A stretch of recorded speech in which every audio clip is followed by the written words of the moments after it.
This is my father, Imre Senteleky. Dad was born in a small town called Kermend in Hungary, which is about 3 hours from the country's capital city, Budapest. He was born on the 5th of November, 1948. Dad grew up on a farm. This farm has been in the family for generations. Dad was the eldest of 4 sons, and he helped out on the farm before and after school. The 50s and 60s were a difficult time in Eastern Europe. After World War II ended in 1945, the Soviet Union gained control of many unwilling Soviet allies. Hungary was one of these. As the country was forced into socialism, the farm that consisted of many acres that my family had worked their whole lives for was taken from them, piece by piece. On the night before my father's 16th birthday, he made a decision, and, without telling anybody, he escaped.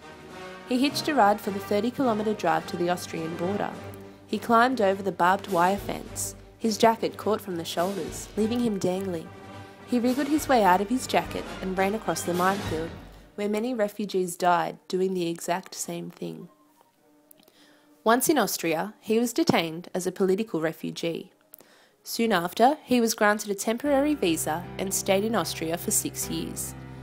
After this time, the Austrian authorities told him he had to leave.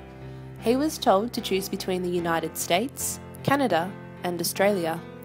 He chose the United States, but at the last minute, he decided to come to Australia. Once he arrived in Sydney, he was sent to live in Villawood, a hostel for migrants. He had no money. In those days, there were no benefits for immigrants. Dad found himself a job in a restaurant in Parramatta and would walk the 7 kilometres to and from work for a very small wage and a feed.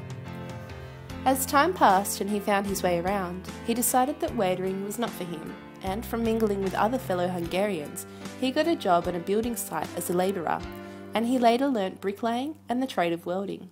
There was more money in the building game.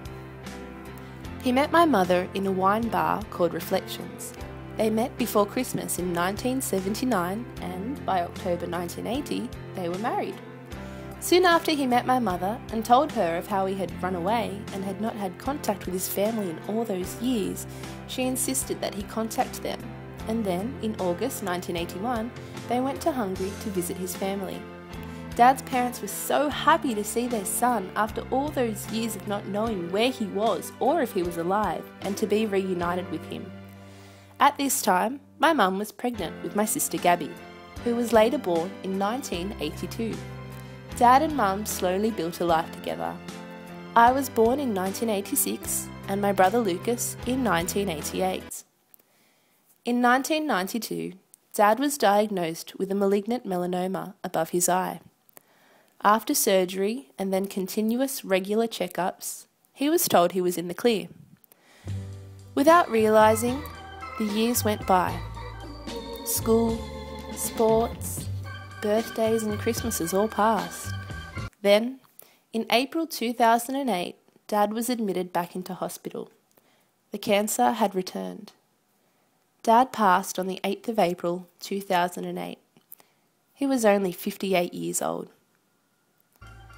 I guess you could say that was a story about migration to Australia.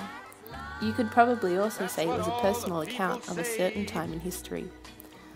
I'd say it's a story about a pretty amazing man and a fraction of his life story. But I know I'm gonna change that tune when I'm back on top in June.